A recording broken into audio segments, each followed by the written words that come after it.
Welcome to the Daily MBA, where business wisdom is served fresh and fast, straight from one of the top MBA programs in the world. I'll give you summaries of my lectures and readings, as well as the most important insights gained from an MBA, so you can apply all of this knowledge in every business. Let's get started.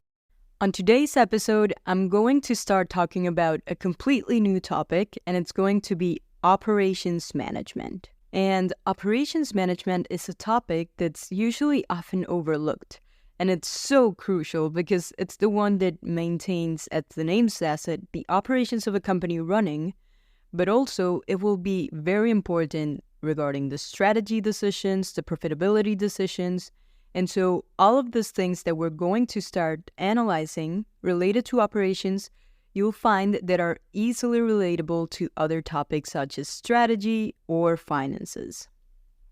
In today's introductory episode, I'm going to start giving you 7 frameworks that you can start using in order to think about your operations management. And with this, you can start seeing an overview of what we'll be learning in this future operations episodes. So the first important framework is going to be called the Strategic Alignment Framework. And I'm going to be sharing them in the screen while I'm talking, so I'll walk you through them. But basically, what we have to align is the business strategy with the operation strategy. And so what I was saying earlier is that anytime that you set up a strategic decision, you'll have to be aligning it with operations. So what does this mean? If you have a specific pricing decision, whether that is low prices or high prices, this usually has to be strictly aligned with the costs that are going to be regarding operations.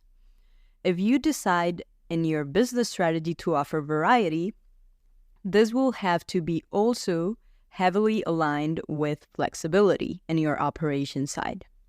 If you want high responsiveness in business, you have to have very good timeliness in operations. And lastly, this one's the most obvious one, if you want high business quality, then you will have to have very high operations quality as well. So this is going to give you an overview of the 4 important variables that usually you think in a business strategy and how you must align it in the operations strategy. And you have to find out in which point this is going to have high alignment or low alignment. And if it's the case that you're starting to do consulting in the company and you see that this is low alignment, usually fixing this is going to take this company into a better operations. The next framework, second framework, is usually called VCAP framework. And so VCAP starts for value proposition, competences, assets, and processes. But let's start breaking all of this down. Basically, from the top, you have your value proposition. But this value proposition is going to be relying on 3 important things, which are your competences, your assets, and your processes. These 3 are highly correlated. So if one of them is falling, one of them is not very good, then the others will fall. And the only way to improve your value proposition would be through any of these 3 pillars: assets, competences, or processes. And also the other way around, if you manage to improve any of them, that is what then takes up innovation into your value proposition. So this is going to be like a virtuous cycle. Whenever you want to improve your value proposition, you'll start working on those. And if those start improving, it will innovate and take to a better value proposition. But also, you'll find that in the lower part, I have 6 factors that are where all of this is going to be standing up. And so this is going to be sizing, timing, type, supply and demand, location, and technology. So all of this are going to be pillars where the assets, competences, and processes are going to be standing. And this, even though are not related to improvements or innovation, have to be in a positive position so you can later start improving all of the others. The next framework is called the Cost and Responsiveness Efficient Frontier. And so this concept of efficient frontier, we've watched it in other things, but what it's showing, and this we'll see it a lot in operations management, is that everything comes with a trade-off. So you may have high responsiveness, but this is going to bring high costs. Or you may want low costs, but this is going to also bring low responsiveness. And so you'll have to be sacrificing depending on what you want to do.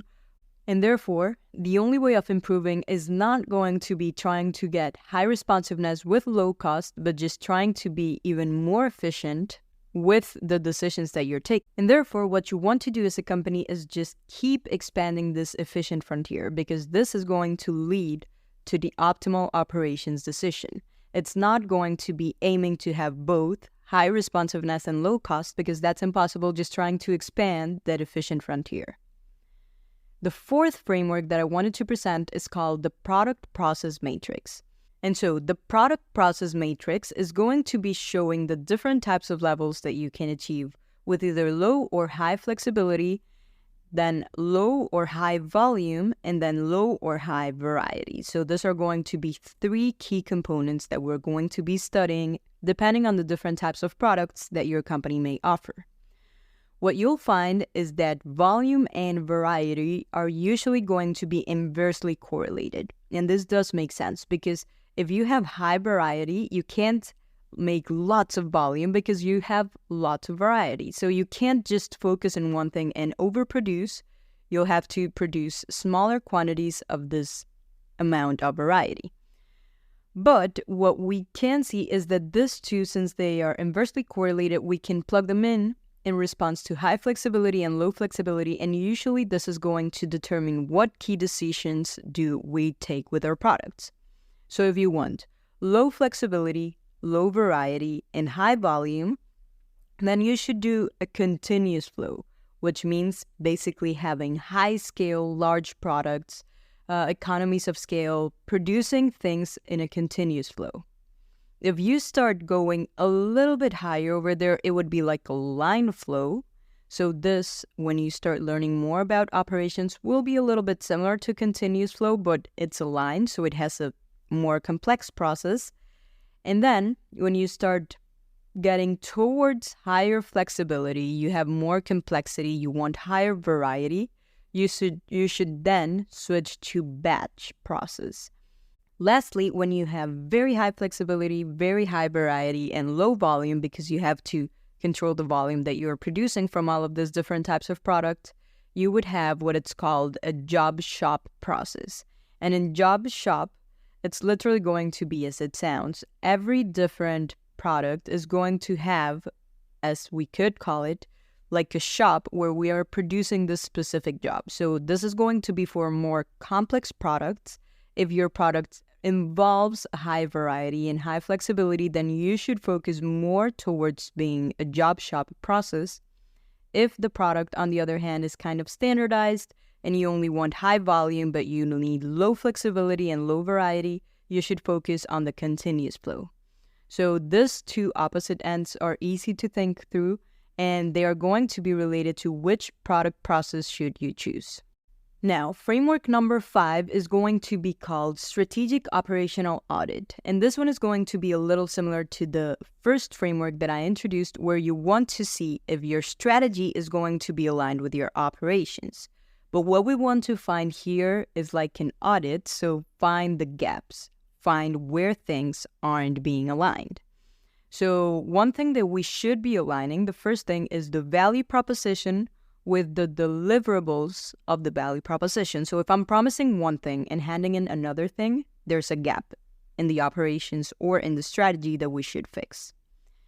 Also, we may find this gap between the competencies that we are assuming we have or the needed competencies that we're actually using. So here again, you may be saying one thing but then using another thing. So you have to be sure to fill in this gap.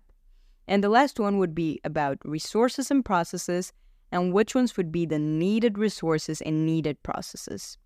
So even though this sounds simple, just considering these 3 variables, value proposition, competencies, and resources and processes, it's going to be an easy way of identifying gaps between what you're promising as a company and what you're actually delivering. The 6th framework you're going to be more familiar with, and it's called the Balanced Scorecard Map. And so balanced scorecards are usually used more for performance metrics, And this is going to be something that I will further talk about in managerial accounting, but it's also important to mention it here in operations management because your operations are going to be important as they are one of the views that you're measuring in the balance scorecard. If you've ever had a balance scorecard, you know that it has 4 parts. It has a market view, so it's the business proposition or the business strategy. Then you also have the financial view, which will be the growth strategy, so revenue growth or cost reduction. You may have the operations view, which is the one that we will focus in here, so competences, resources, and process, all of these things. And lastly, you would have the learning and growth view. So this means breaking out of the process and just trying to seek for innovation. But as you can see, operations plays an important role in the balanced scorecard, and that's why it's considered as one of the important frameworks when studying operations management. The last final framework that I wanted to introduce in this first episode about operations, it's called the 9 manufacturing decision categories. And so this is a framework from Harvard where you have 9 different categories. And for all of these ones, you have to make strategic decisions in order to decide how you're going to handle operations within your company. First category, it's going to be facilities. Second, capacity. Third one, technology and the supply chain. Fourth one is the workforce management. Fifth one is information technology. Sixth one is supply chain and materials. Seventh is organization and incentives. Eighth one is business processes. And the 9th and last one is production technologies and processes. So this may sound like a very long list, but if you ever have a manufacturing operation, you have to consider all of these things. So this is just a category, so you can kind of make a checklist and know which are going to be your decisions regarding one thing or the other.